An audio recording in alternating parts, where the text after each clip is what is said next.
Hi guys, welcome back to my YouTube channel. I'm Neha, and today we're going to talk about something that has always been extremely close to my heart.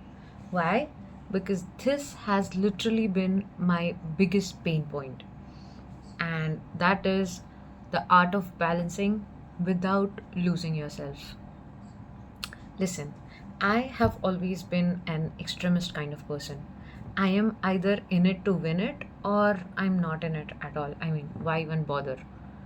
I have always been someone who loves structure, who loves order, who loves certainty. You know, if we look at life as a whole, there's so much uncertainty. There's so much like we don't know what's going to happen the next moment, let alone the next day or next year or whatever. So in an uncertain world like this, having this kind of mindset, where things are certain, where you know what your next step is going to be, it kind of gives you a power over your life. I have always been someone who would appreciate things only when they are done a certain way. मेरे लिए ये चीज़ हमेशा से बहुत clear थी कि हर चीज़ करने का एक तरीका है। बात करने का तरीका है, बिहेव करने का तरीका है, किसके साथ कैसा बिहेव करते हैं उसका तरीका है, कोई चीज़ कैसे एग्जीक्यूट की जाती है उसका तरीका है। There has to be a way, and there is a way to everything, right? And as long as that way was being followed, I would be happy. But अगर उसमें कुछ चेंजेस आ रही है तो then I would get upset. And listen, this mindset is not bad. I mean, as long as it's your work life, as long as you are achieving something, this kind of mindset helps you immensely. Like literally nothing can beat it. आपका हर चीज़ का एक already तरीका set है, and that helps you achieve your goals so smoothly and so efficiently that genuinely nothing beats it. But the worst way this type of mindset shows up is in your social relationships, is in your friendships, is in your romantic relationships, is in your relationship with your parents. Most of the time when it comes to our social relationships, because हमारे दिमाग में हर चीज़ का हमने एक तरीका set करके रखा है, and if that way is not followed, it creates a lot of friction in our mind and it creates a lot of irritation, right? Specifically, this mindset specifically becomes problematic when it comes to a romantic relationship or a friendship. Listen, no one knows what goes in our head at all times, right? And because हमारा हर चीज़ का एक तरीका हमारा अपने दिमाग में set है, and when the other person doesn't follow that, we get upset because ये क्या तरीका हुआ, ये this is not how things are done, this is not how it is, right? हमारे दिमाग में ये चीज़ हमेशा सेट होती है that my way is obviously the best way to execute any sort of thing, and there is no other way to it. No, there's no other way to get things done, because obviously ये best तरीका है यार. And the second way it becomes detrimental is because of that lack of trust, and because we know that there's no other better way to execute this particular thing, this prevents us or hinders us from appreciating their uniqueness, from appreciating their unique way of life. ये तो हो गया social relationships. But being an extremist अपने आप के लिए detrimental क्यों होता है? Because this kind of mindset also keeps us in our head a lot of time. Either we'll be upset about something that did not go as it was supposed to go in the past, or we would be constantly worried about something that is going to happen in the future, but we don't know how it's going to happen. So we are constantly anxious, constantly worried कि अरे इसका कोई plan mapped out नहीं है, there's nothing planned out, there's nothing mapped out, there's no certain way. How is this thing going to be executed? So now we are constantly anxious and worried about it. Now listen, as I said, as long as it's your work life or it's your anything achievement related, this is the best way to go about life. But specifically in terms of relationships, you build this dream relationship in your head. You are like "Ki, this is how my relationship is going to be," and you architect it to the perfection, you design it to perfection. It's like this is how it's going to happen, this is how things are going to go, this is how everything is going to be done. And that's your dream relationship which you create in your own head, right? And we get extremely attached to that idea of dream relationship, and we don't like if anything changes in it, because we have designed it, we know it's perfect. We don't like anything changing in it, and we become extremely attached to that idea, to that particular idea of that dream relationship. And because we don't like change, we hold on to that idea very tightly. So what this does is This kind of mindset sends us on a hunt. This makes us the hunter and our partner our prey. We are constantly on the lookout. We are constantly analyzing each and every micro expressions. We are constantly analyzing each and everything that is being said, each and everything that is going on. Why? Because we suddenly are on a constant lookout for threats. Now, anything that doesn't happen exactly how it happened in our head becomes a threat. It's like this was not how it was supposed to happen. मतलब मेरे दिमाग में तो कुछ और ही था यार, ये कैसे हो रहा है? And suddenly we are trying to fix it. We're trying to change it. We're trying to mold it the way it is in our head, because the structure, that order, that gives us peace. And we can't accept things any other way. And this creates a lot of friction. This creates a lot of fights. This creates lots of argument. And this, in general, creates a lot of tension. And the second detrimental thing this does is this makes us anxiously attached to our partner. Now, there are three types of attachment styles in a relationship. One is anxious attachment, second is avoidant attachment, third is secure attachment. I will tell you about it in future videos, but anxious attachment is when you are completely obsessed with every move your partner makes. That is anxious attachment.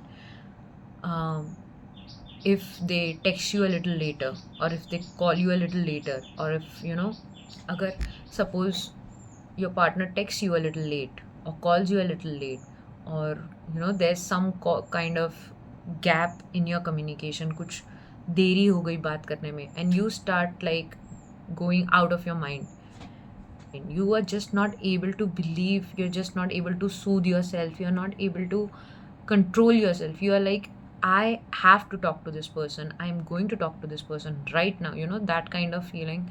I know every girl who's seen this can relate to this, and this becomes detrimental to our health. Now, the first step to being that magnetic, charming, feminine woman is to learn the art of letting go. This kind of structured mindset, this kind of rigid mindset, this kind of watertight, compartmentalized mindset takes away your sense of flexibility, takes away your sense of flow, and takes away your sense of joy. So, the first step towards being that feminine energy woman is to learn the art of letting go. I know it's a little heavy, but that's how it is. Okay, but Neha, how is this related to feminine energy? Feminine energy is all about trust, intuition, letting go. I know it is easier said than done. Trust me, I'm still struggling with it.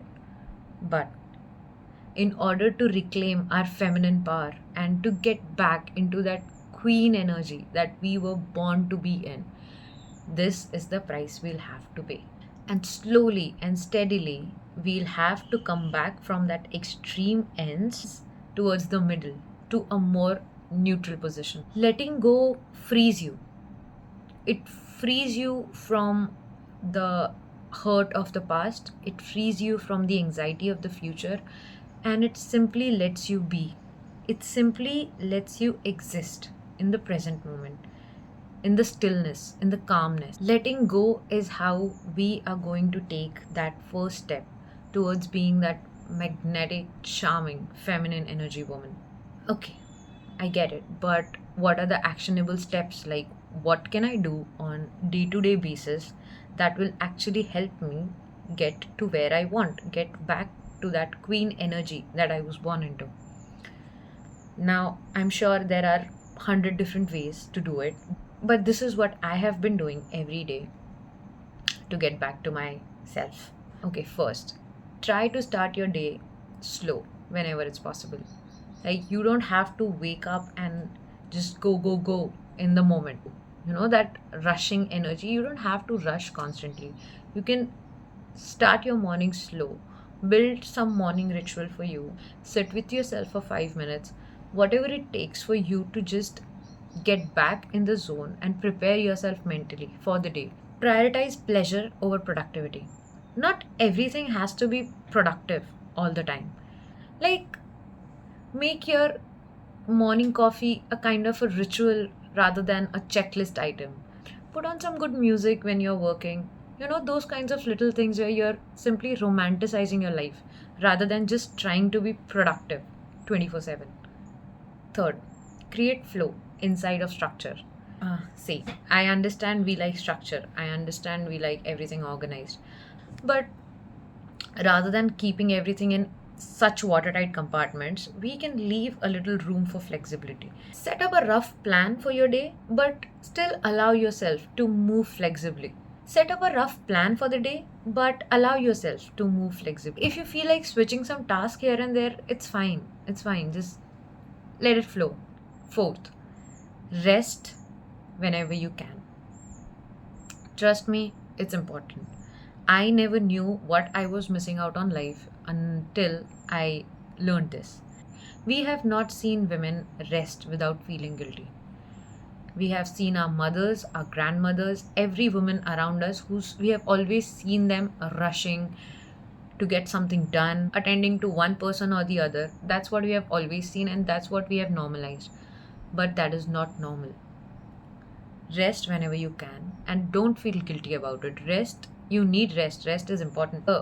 And do not treat rest like a reward that you have to earn. Treat it like a fuel for your creativity and your strength. And last, lead with intuition. I understand being type A personality, we need logic to back everything up. In the absence of logic, we are just like, I'm just not going to believe this.